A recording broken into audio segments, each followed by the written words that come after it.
docentes de educación primaria. Se tomó una muestra. Sí, La siguiente, por favor. Sí, ¿sí la siguen viendo? Perdón, Pues, sí, pero no. Sí, no, discúlpame un momento, No se preocupe. por favor. Sí, gracias. Ahorita en un momento, ¿eh? Sí, claro. ¿Sabes qué? Gracias. Voy a desactivar mi micrófono, perdón. Sí.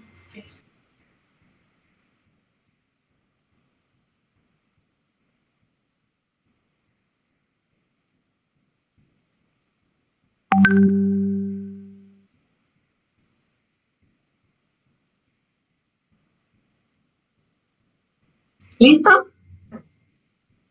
Perfecto. Les comentaba que voy a enfatizar sobre el instrumento utilizado y los sujetos investigados. El universo se conformó por 864 docentes que hay en el estado de Chihuahua. De ahí se tomó una muestra de 90 docentes pertenecientes a la región centro-sur del estado, comprendiendo los municipios de Meoqui, Delicias, Julimes, Cárdenas, Rosales, Camargo, La Cruz y Saucillo, pertenecientes a los sectores 25, 26 y 27. Se seleccionó la zona centro-sur del estado debido a que teníamos las condiciones para el traslado y para mantener comunicación constante con los sujetos. El cuestionario fue autoadministrado. Aplicamos algunos en físico y otros los aplicamos haciendo uso de la tecnología a través de la plataforma Google Form. El cuestionario se dividió en dos secciones.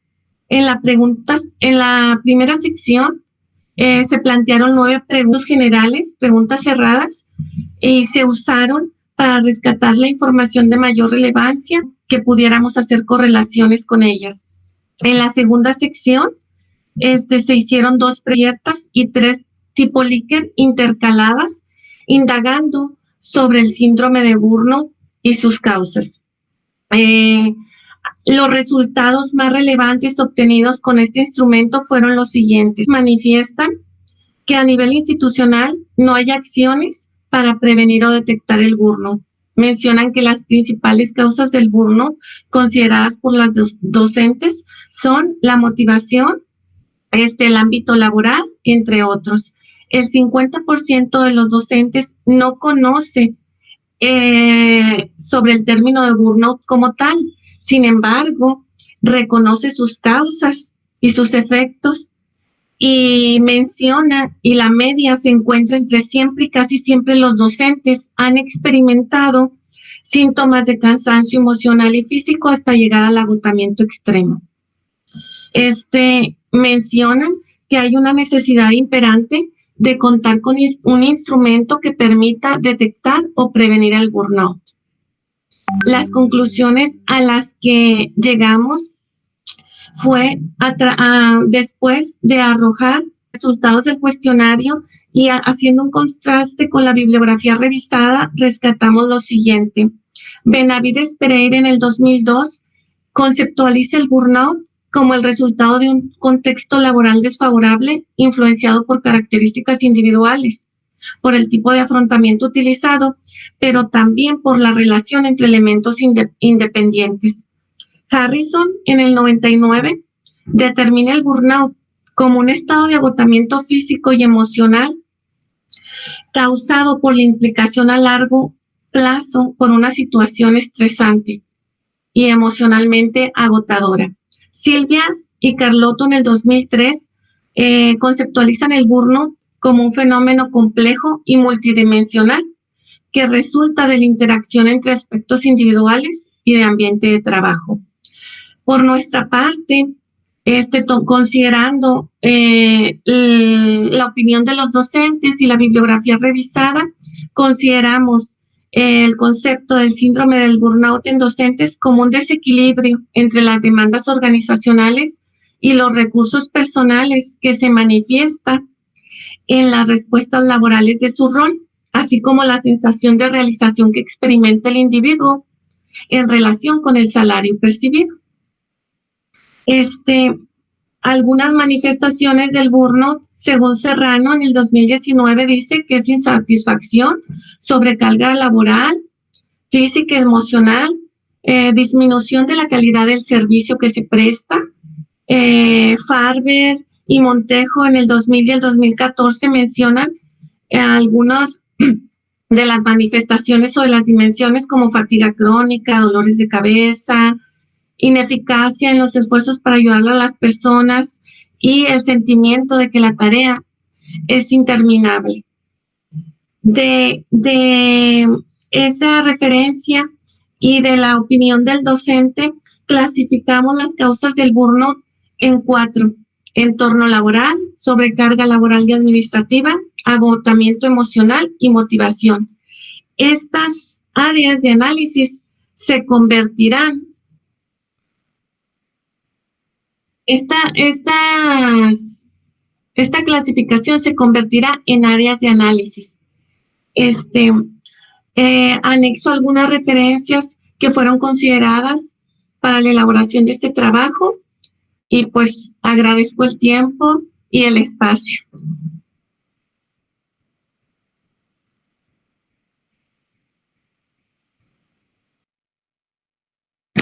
Muy bien, muchísimas gracias. Muy interesante la investigación que hicieron tú junto con tu equipo de trabajo, Aurora. Muchísimas gracias. A continuación, vamos a escuchar al maestro César Abel Terrazas Monarres con el título de la ponencia Causas y consecuencias del bullying en la escuela primaria. Entonces, a continuación, voy a presentar también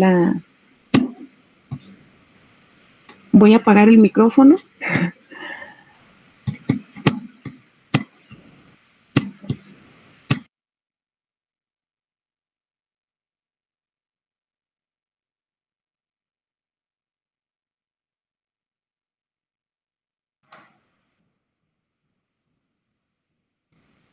Muy bien, muy buenas tardes. Primeramente, me da mucho gusto estar participando en este 7º coloquio de REDIE, agradeciendo pues por la selección del trabajo, al equipo que se encargó de la selección, pues agradecerle porque tomaron en cuenta pues mi ponencia, igualmente a mi asesora que en el proceso de investigación siempre estuvo presente, la doctora María de la Luz Segovia Carrillo. Y el tema que me interesó a mí realizar es causas y consecuencias del bullying en la escuela primaria. Quiero comentarles que este tema me llenó mucho de satisfacciones cada vez que iba encontrando hallazgos durante el proceso de investigación, porque inicié de una manera muy general, teniendo dudas cómo llamar al bullying. ¿Cómo llamarlo? Porque el término no me parecía muy propio de nuestra lengua. Dice, bueno, bullying, ¿cómo llamarlo? Pues difícil encontrar otra palabra que lo sustituyera. La más parecida es el acoso. Y realmente esto surgió precisamente del interés que al llegar yo a una escuela, soy director, al llegar a una escuela y tener quejas de muchos niños sobre... pero quejas no directas, sino de manera indirecta en el buzón escolar, de formas de cómo llevarse entre ellos, así de manera coloquial. Y sentían ellos que había mucho abuso. Y por ahí en una palabra, una niña escribió la palabra acoso, es que nos acosan. Y ahí me surgió pues la investigación, a buscar varios textos que me hablaran de acoso escolar. Y antes de definir el formato o cómo iba a ser la investigación, decía, bueno, ¿la hago cualitativa, la hago cuantitativa? Bueno, primero tengo que informarme y estuve revisando varios documentos en los cuales hablaran de las investigaciones que existían al respecto, que encontré muy pocas. Realmente las investigaciones que había se encontraban en Europa, en España, Inglaterra principalmente. Aquí en México, pues sí había, pero estaban muy limitadas, vamos a decirlo de esa manera. Y que me fundamenté mucho en los autores como Daniel Olwels, que es inglés, y me fundamenté también en Fuenzanta Cerezo Ramírez. Y como antecedentes, pues esos son mis antecedentes. ¿A quién le interesaba? Bueno, a los maestros. Es algo que le llama la atención a los maestros cuando existen conflictos entre los niños para poder solucionarlos. Y inclusive, la forma en cómo se van manifestando estos conflictos, pues va cambiando. Y ahí en esa diapositiva dice, llegando a afectar de manera discreta a estudiantes. Esa es una característica del bullying, que sea de manera discreta. Porque también el tema del bullying se ha generalizado y se ha popularizado tanto que es todo menos lo que es bullying. Hablamos de que la maestra le hace bullying al niño. Pues no es bullying. El director le hace bullying a los maestros, pues tampoco es bullying. El bullying tiene una característica muy específica y únicamente es una violencia que existe entre pares, niños con niños, y de manera discreta sin que nadie se entere. Esa es una característica del bullying, y que sea recurrente. Cuando es una sola vez, no es bullying, pero cuando es recurrente y está ya fastidiando y molestando al mismo niño, a la misma niña, ahí es el bullying, cuidando siempre que los adultos no nos enteremos de lo que está sucediendo o el placer que siente el victimario al estar molestando a los demás niños o al niño que toma como su víctima. Continuamos, maestra, con la siguiente después. Bueno, esta imagen que tengo aquí de estas niñas, muy simple, pero refleja mucho porque ahí nos da la idea efectivamente de lo que siente una víctima de bullying y lo que sienten los victimarios y las personas que participan. Entonces, cuando hablamos de situaciones violentas, nos referimos a diversas realidades que se dan en el interior de las instituciones educativas, como son peleas de los niños en los recreos, pequeños grupos que acosan a ciertos alumnos por mostrar alguna diferencia física o condición social distinta, y otros estados de conflicto como amenazas, sobrenombres, agresiones verbales y, lo más fuerte, las burlas hacia sus compañeros. Bien, seguimos, maestra. Este fue mi planteamiento. ¿Cuáles son las causas y consecuencias de la presencia del bullying en la escuela primaria? De manera muy interesante, disfruté tanto el proceso de la investigación que iba descubriendo cosas nuevas, apoyándome, por supuesto, con mis alumnos de la Universidad José Vasconcelos de Psicología.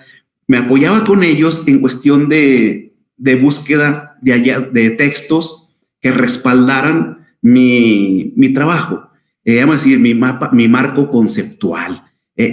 Buscábamos entre todos para definir exactamente qué era bullying, hacíamos algunos análisis del tema y llegábamos a conclusiones. Bueno, ellos no sabían que estaban participando en una investigación con su servidor, inclusive en la escuela donde yo realicé la investigación.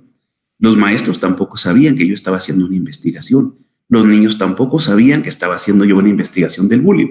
Mi característica siempre fue entrar a los salones, platicar con los maestros. Nunca lo vieron mal, nunca lo vieron como una vigilancia. Platicaba con los niños. A la hora del recreo paseaba por los pasillos, por los baños, por todos lados. Por supuesto, mi finalidad era la observación. Pero pues ellos no sabían de que yo estaba específicamente observando lo que quería observar. Adelante, maestra. Bien, mi objetivo principal, describir las causas y consecuencias de la presencia del bullying en la escuela primaria. Esto porque yo ya sabía que existía. Objetivos específicos, determinar la existencia del bullying en la institución educativa, pero que no quedara ahí, sino buscar la forma de cómo intervenir. Describir las causas del fenómeno bullying dentro del espacio escolar y distinguir las consecuencias de la práctica del bullying en la escuela para coadyuvar en el buen funcionamiento de la convivencia escolar entre niños. Seguimos, maestra. Bien, mi marco conceptual, pues, estos son los temas más centrales. Lo que es bullying, definir bullying para no decir que bullying es otra cosa menos lo que es. Hay que basarse en los autores que ya les mencioné y ellos me definieron exactamente lo que era bullying y en eso fue lo que me centré. Es la forma de conducta agresiva donde los protagonistas son niños o jóvenes escolares que se manifiesta de manera persistente. es una conducta de persecución física y psicológica que realiza un alumno contra el otro que elige como víctima en repetidos ataques, en una acción intencionada. Siempre hay una intención en el bullying. ¿Quiénes son los bullying? Bueno, el bullying es el joven o niño, el agresor, y así le llamamos. En vez de decirle víctima, podemos decirle también bullying. Y ahí les menciono los autores que respaldaron mucho mi trabajo, que son Daniel Orwells y Fuensanta Cerezo. ¿Qué es el bullying y tipos y características del bullying? Bueno, el bullying ya lo definí en aquella parte, pero las características y los tipos de bullying, ahí tenemos otras imágenes que también hablan mucho. Agresión psicológica, física, agresión social. Tenemos esta imagen donde están los niños que tienen a una niña tomada del pelo. Tenemos 3 participantes, muy claro. La víctima, el victimario, el niño que también sigue siendo victimario, y la niña que está observando a través de que está filmando a través con su teléfono o está grabando, algo así. Son los participantes en el bullying. Y la característica también de ellos es que ellos jamás lo dicen. Ninguno dice, ni la víctima, ni el victimario, ni el observador dicen lo que está sucediendo, porque lo que no quieren es que se enteren los adultos para que no haya una intervención y no puedan limitarles el placer que sienten al estar haciendo ello. En la otra imagen vemos también a los 3 participantes, víctima, victimario y el observador. El observador puede convertirse también en víctima, nos dicen estos autores. ¿Por qué? Porque el observador en ocasiones puede ser que quiera comentar lo que está sucediendo, pero existe la amenaza por parte del bully para que no lo haga, entonces también ya se convierte en una víctima porque no tuvo la capacidad de ir a informar lo que estaba sucediendo. Adelante, maestra. Bueno, estas causas y consecuencias del bullying que nos manejamos en esta diapositiva son las que nos dicen los autores, pero que realmente fueron comprobadas en la investigación que realicé. El acosador se ve superior porque cuenta con el apoyo de otros compañeros. Les echan porras por lo que están haciendo, pero nadie se atreve a decir nada. El acosado es alguien con muy poca capacidad de responder a las agresiones. El acosador siente un placer al saber que su víctima no se encuentra cómoda. Por eso sigue y va creciendo aún más. Disfrutan, los niños bully disfrutan lo que están haciendo. ¿Por qué? Porque saben que se sienten superiores a los demás. ¿Cuáles son las consecuencias? Para la víctima, se hacen notar con baja autoestima, actitudes pasivas, depresión, ansiedad. En casos muy severos, el pensamiento suicida, negación a asistir a la escuela. Para el agresor se le dificulta la convivencia con otros niños. Por eso actúa de esa manera autoritaria y violenta y normalmente se comporta de una forma irritada, impulsiva e intolerante. Así son los niños agresivos. Adelante, maestra. Seguimos con la próxima. Eso es. Bien, finalmente yo me decidí por una metodología cualitativa. Dije, voy a describir todo lo que está sucediendo, voy a describir todo lo que yo vea, voy a describir conductas de los sujetos de estudio, voy a recolectar toda la información que sea posible. Y al momento de estar yo en medio de la investigación, interactuando con ellos, me voy hasta un corte de tipo etnográfico. Mis sujetos de estudio fueron alumnos de todos los grados de la escuela. Tomé a todos los niños entre 6 y 13 años sin distinción de género para hacer más inclusiva la participación. Pero, claro que hubo una discriminación para sacar una muestra. Se trabajó con 16 niños distribuidos en los 6 grados. Se excluyeron, por supuesto, aquellos alumnos que no desearon participar en las entrevistas, porque también con eso me encontré. Al momento de que uno empezaba a platicar, pues se negaban a decir lo que estaba sucediendo, porque por temor, o por inseguridad también. Igualmente. Adelante, maestra. Mis técnicas de recolección de información. Ahí está, la observación participante, con su instrumento guión de observación. Técnica de entrevista. Miren, la técnica de entrevista, yo diseñé una técnica, pero conforme iba obteniendo resultados, iba cambiando mi entrevista. La técnica tenía mi machote, vamos a decir, de la entrevista, pero tenía que incluirle algunas cosas más, tenía que quitarle otras que resultaban menos interesantes. Pero esas fueron mis técnicas de recolección. Adelante. Bueno, la muestra se construyó de 2 criterios, el estratégico y el teórico.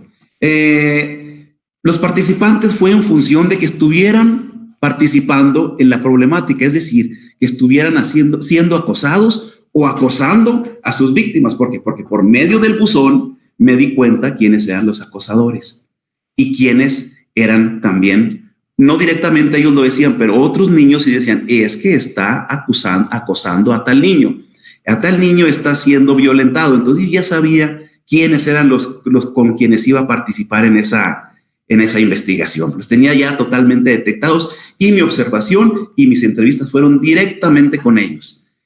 Por supuesto que había más, pero por eso les digo que fue muy placentero cuando iba yo descubriendo todo. Parecía como un tipo de historieta que yo leía y dije, caray, este niño, voy a identificarlo para saber de quién se trata. Adelante, maestro.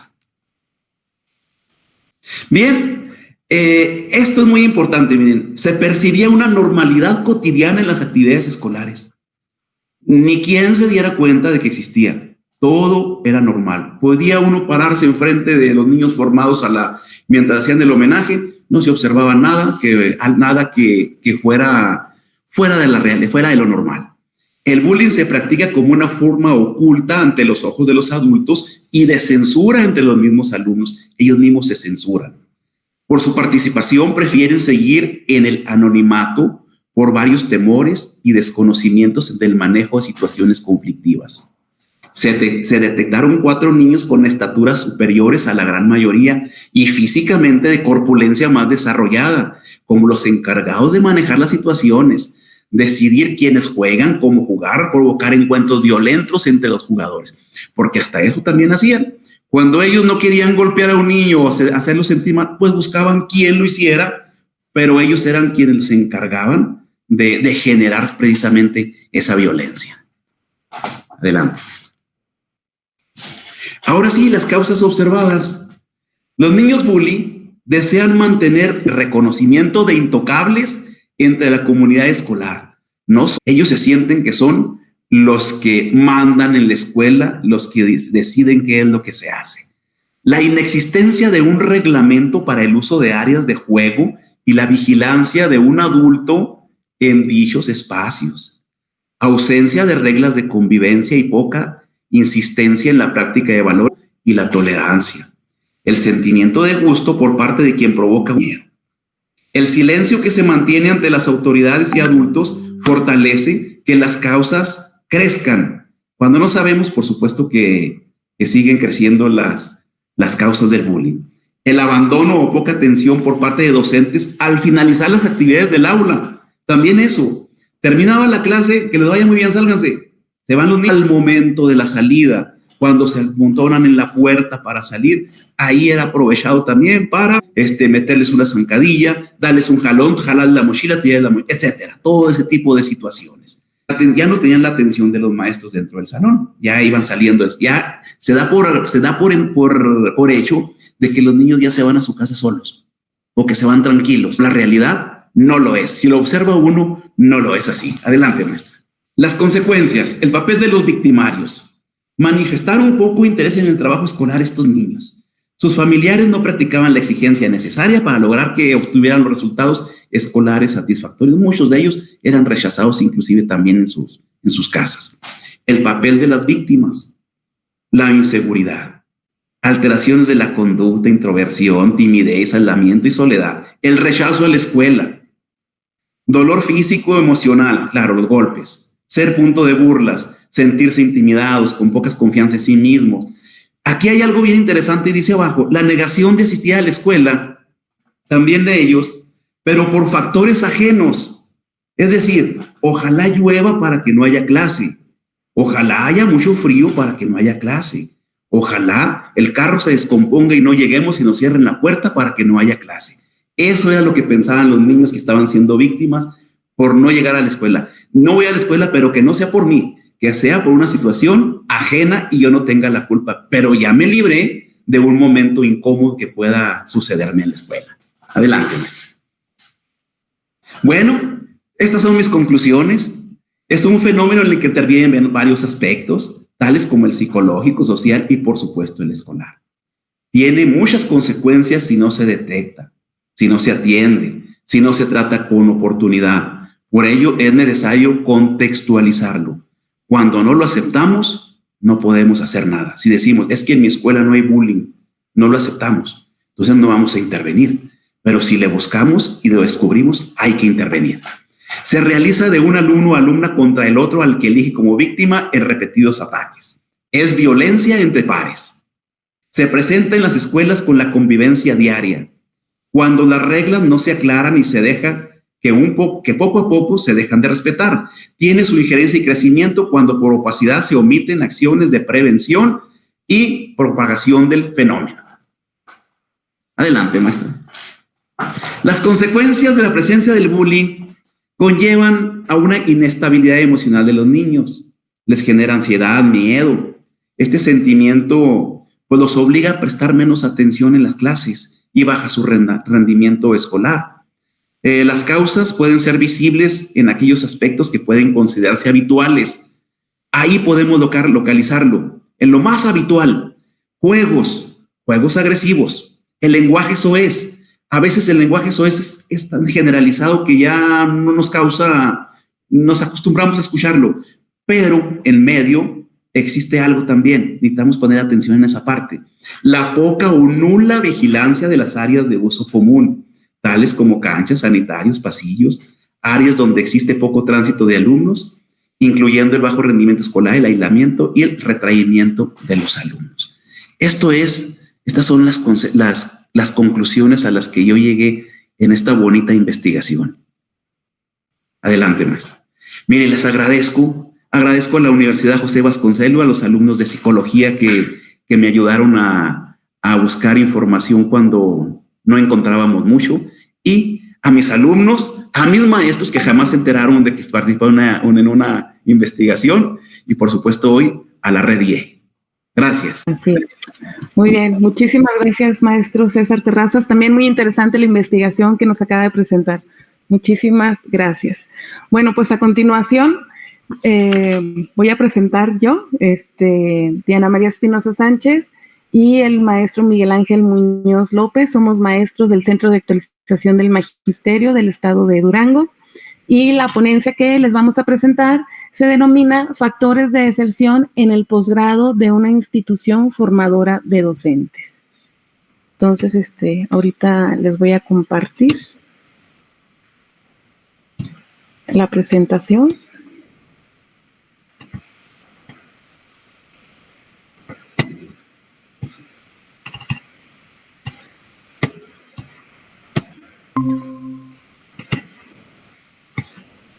Ok. Igual, también les pregunto, ustedes me dicen si se ve la presentación, por favor. Me imagino que sí se está viendo, ¿verdad? La presentación. Bueno,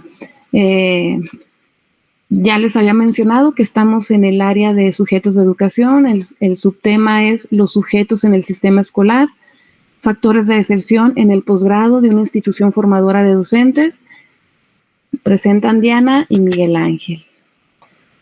Introducción. Los retos de competitividad para aspirar a una mejor calidad de vida pueden conducir a los profesionales a buscar estudios de posgrado. Sin embargo, no todos los estudiantes que ingresan alcanzan la eficiencia terminal. La deserción en posgrado es una grave problemática que afecta a las instituciones de educación superior. Causa pérdidas económicas, produce desequilibrio en los ingresos, disminuyendo la eficiencia terminal.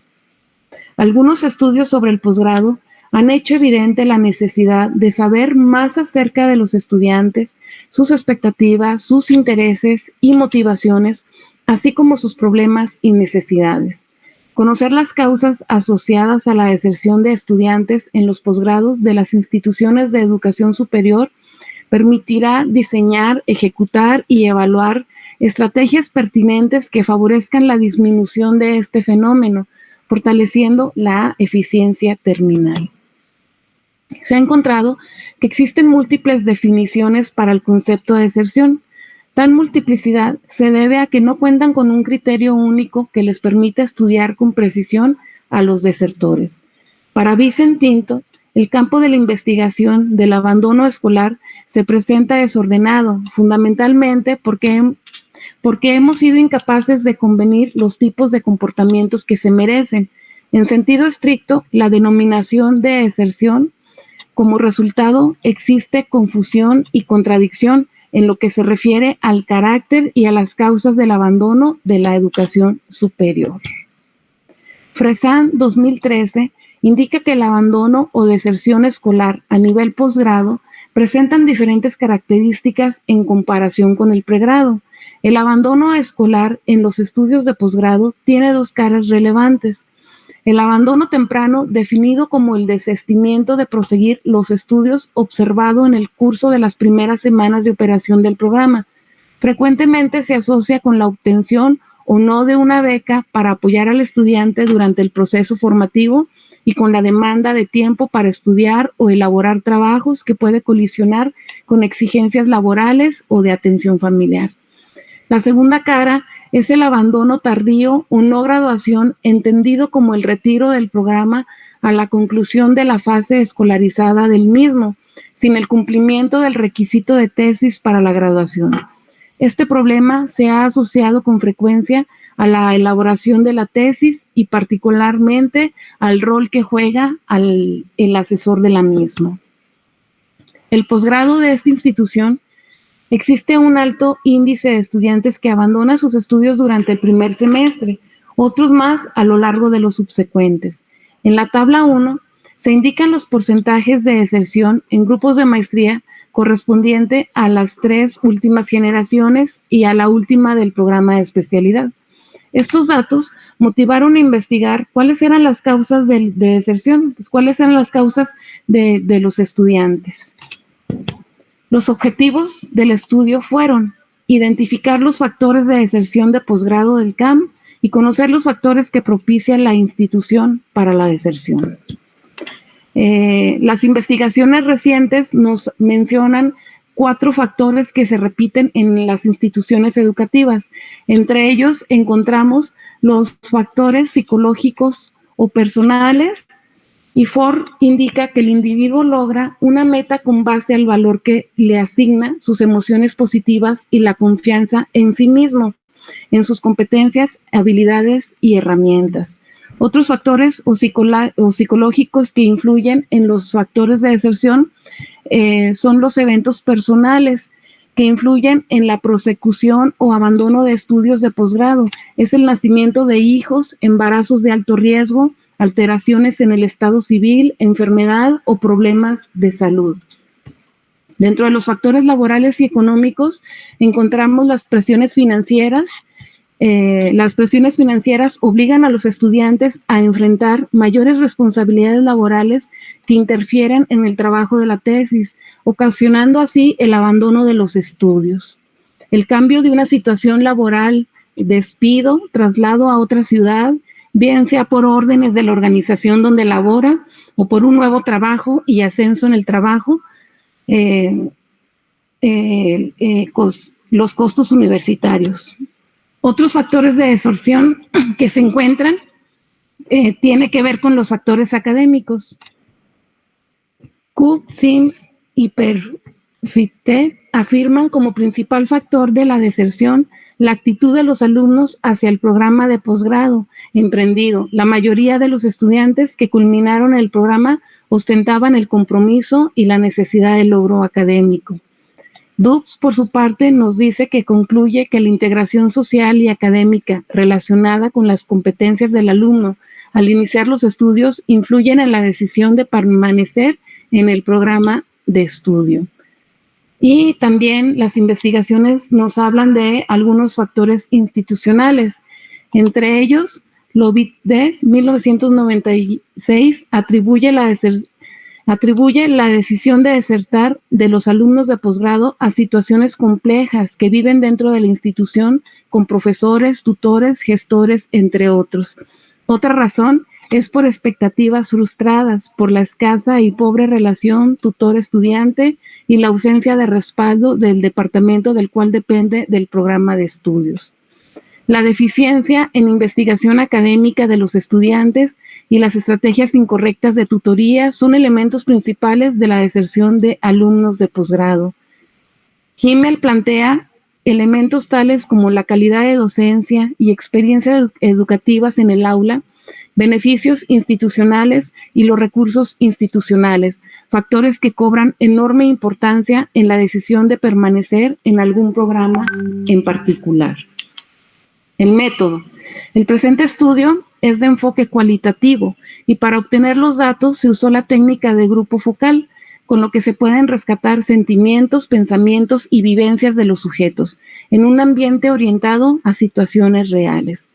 Los sujetos fueron exalumnos que desertaron del posgrado del CAM exclusivamente de la sede de Victoria Durango con muestreo no probabilístico por oportunidad.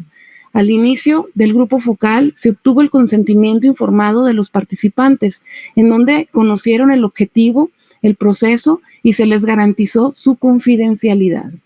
El grupo focal tenía como guía una entrevista semiestructurada con 12 reactivos sobre el tema y 2 preguntas abiertas sobre la deserción. Se registró la observación en notas y audio durante el grupo focal que finalizó con la saturación teórica. El análisis de contenido fue semántico, posteriormente de verificación de contenido para agrupar los datos con los factores relacionados a la deserción. Estos son los resultados que encontramos. Factores personales declarados para abandonar los estudios de posgrado. Un 20% de los alumnos mencionó haber desertado por problemas de salud y un 20% en la maestría por falta del tiempo y 33% de la especialidad mencionaron lo mismo, por falta de tiempo. Los factores académicos que influyeron fueron que 40% de los exalumnos de maestría EM sin formación docente comentó dificultad para comprender las clases. El 20% no estaba frente a grupo y las complicaciones en sus trabajos y tareas académicas, sobre todo para la elaboración de su tesis, fueron precisamente factores para decidir no continuar con sus estudios de maestría. El 60% de los exalumnos de maestría mencionó que había trabajo excesivo. Además, el 100% de ambos programas tuvieron dificultades para alcanzar el rendimiento académico esperado. Dentro del factor laboral y económico, el 40% de los exalumnos de maestría abandonó sus estudios a raíz de cambios de residencia por motivos laborales. El 60% en maestría y el 33% de la especialidad afirmaron no compatibilizar en el estudio con el trabajo. Y también uno de los objetivos de esta investigación era conocer cuáles eran los factores institucionales que nosotros de alguna manera pues estábamos promoviendo.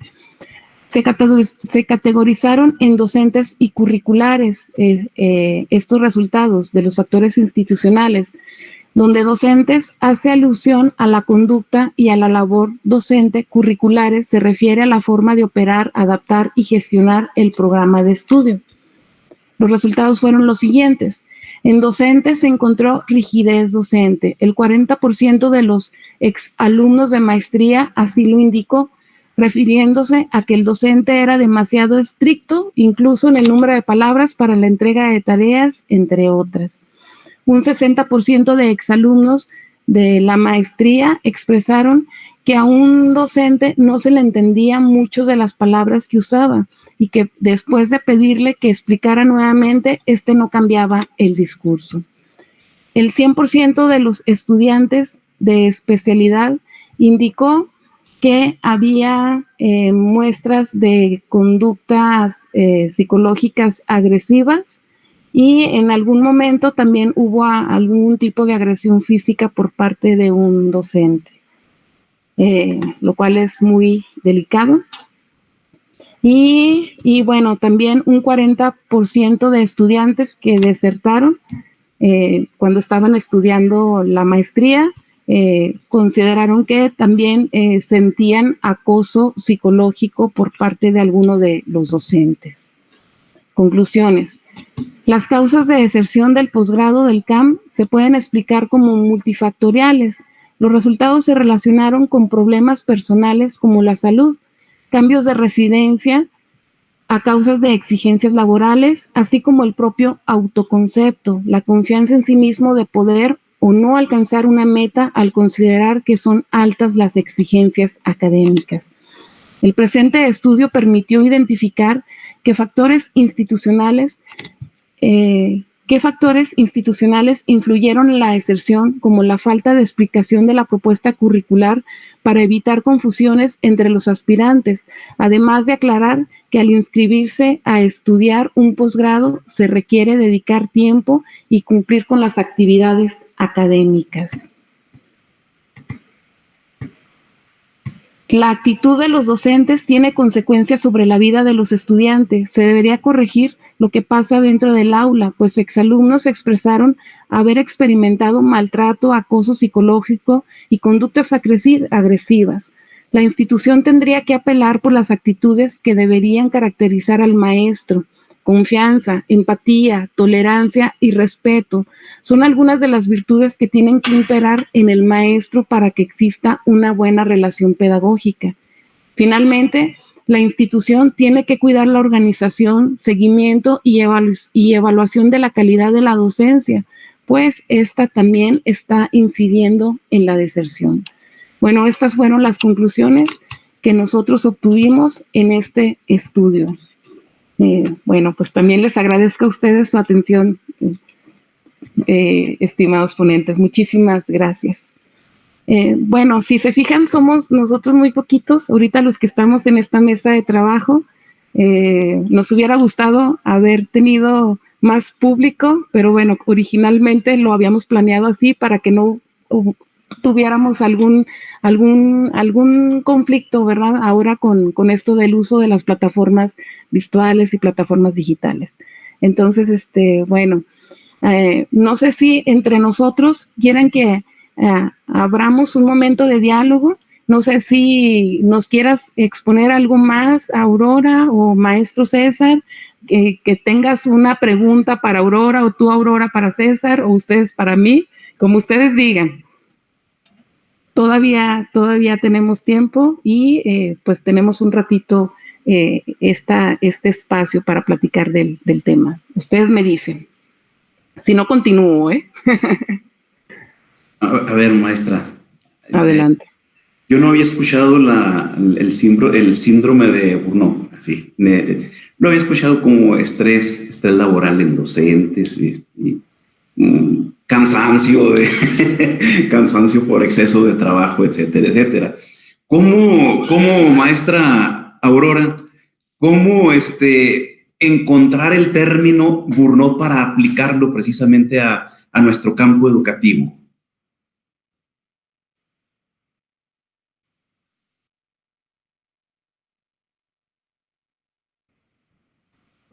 Sí, no es muy común escucharlo, sin embargo, es algo cotidiano padecerlo.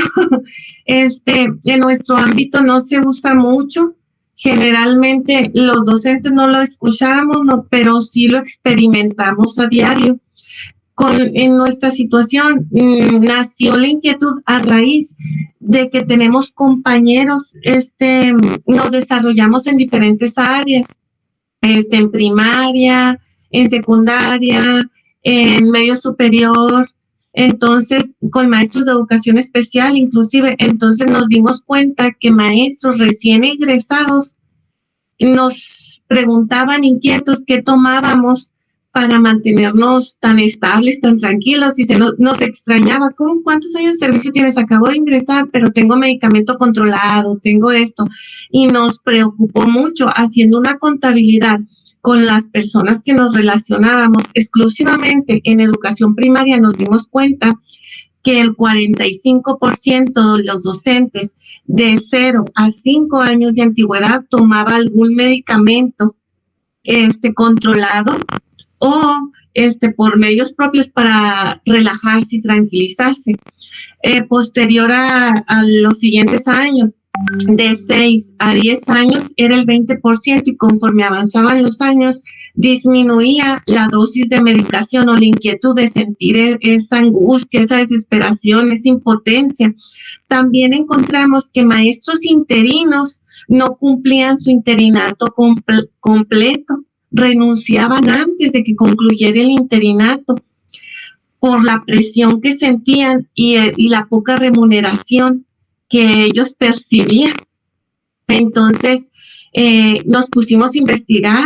Generalmente fue muy complicado porque es un término clínico más que cotidiano. Entonces quisimos adaptarlo porque como docentes desconocemos el término, pero sí identificamos algunas causas y las manifestaciones las vivimos a diario.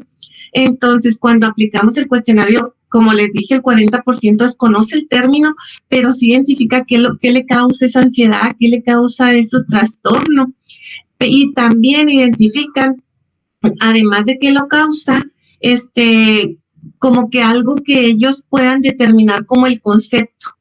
A partir de ahí y de la bibliografía revisada, con libros casi no hay, pero publicaciones en revistas hay mucho. Entonces, que habían investigado sobre todo en médicos o en prestadores de servicios de la salud por los horarios tan extensivos, pudimos rescatar cómo conceptualizar el burnout en nuestra área, que fuera comprensible para todos nosotros, un tema que se pudiera abordar y que pudiéramos trabajar a partir de ese concepto, porque la investigación no está concluida. La investigación es elaborar un instrumento para medir y prevenir el burnout en docentes, porque las áreas en las que nosotros como docentes vemos que se focaliza el burnout son diferentes a las de cualquier otro profesionista, a las de un médico, a las de un administrador,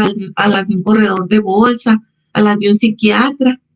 Y las medidas para prevenirlo pueden ser principalmente organizacionales e institucionales, porque la presión de la institución o del clima laboral influye mucho en que desarrollemos este tipo de conductas o de trastornos. No sé si aclare un poco, o sea, dé solución a su pregunta, o hay algo en lo que pueda ampliarme para satisfacer su curiosidad. No, es suficiente. Creo que sí entendí el contexto, pues, del por qué el burnout en docentes. Me parece muy interesante, inclusive cómo lo maneja usted de las áreas, cómo influye todo lo que hay alrededor para que el docente padezca esa situación, y más cuando no se tiene la experiencia del manejo de un grupo, vamos a decirlo, o del trabajo ya académico específico del maestro. Gracias, maestra, gracias. Sí, muy interesante. Ok, sí, adelante, por favor. Si me permite, adicional a eso, sí mencionaban eso los compañeros, decían que era muy demandante y era muy agotador tener el contexto y la diversidad de las personalidades de los niños, la poca atención en casa, el demandante, o sea, la demanda de atención afectiva de los niños y muchas veces hasta de los padres de familia. A lo mejor no atención afectiva, pero sí atención en cuestión de tiempo extralaboral. Entonces ellos decían, es muy agotador, no sé cómo dar solución a tanto, adicionar la carga administrativa, cumplir con el horario laboral, la situación de formatos, de subir al CIE, de empezar ahora con esta dinámica, aprender a la plataforma, dar clases en diferentes formas, buscar estrategias. Entonces, como que se nos disparó un poco esto.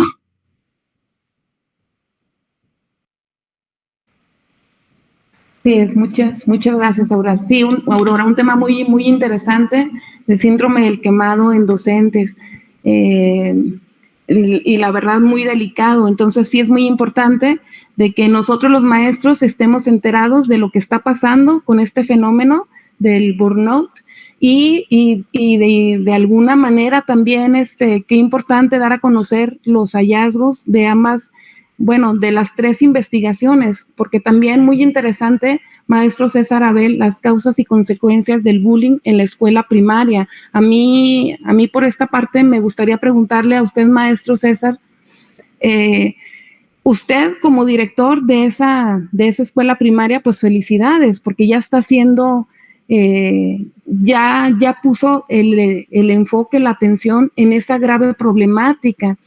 Y sabemos que esa grave problemática pues está pasando ahorita en todas las instituciones y en todos los niveles. ¿Usted qué recomendaría, maestro César Terrazas, precisamente para seguir combatiendo este tema que tiene que ver con el bullying en las escuelas primarias? ¿Qué tendrían que hacer los directivos, los supervisores, los ATPs, las autoridades, ¿verdad?, precisamente para disminuir este importante tema, maestro César?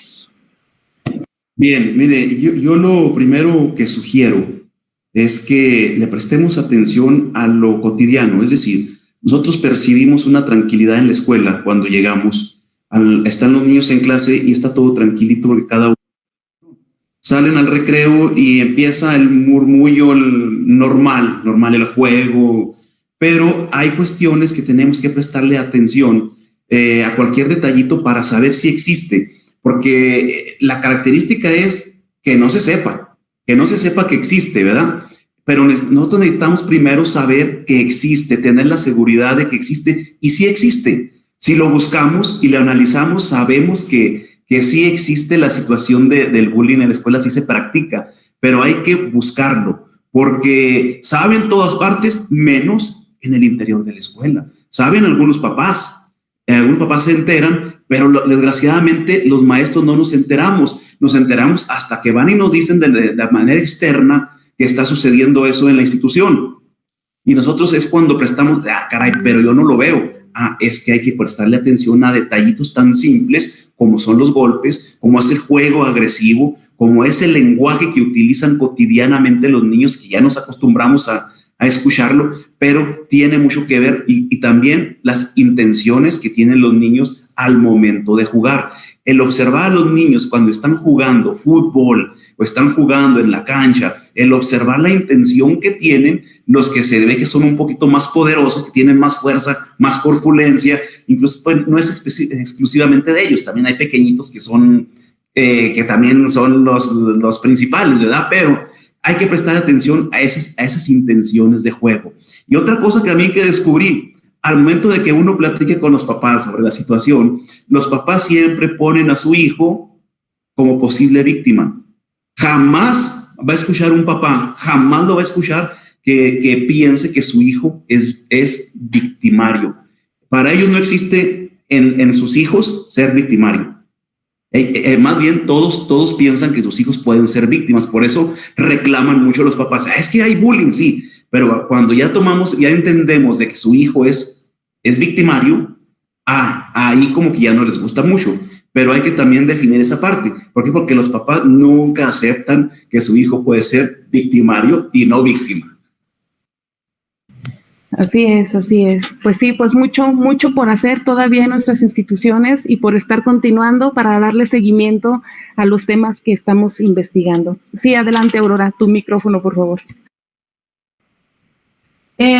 Maestra Diana, la deserción en posgrado en escuelas formadoras puede aminorarse o evitarse desde el punto de vista de la función que ustedes realizan.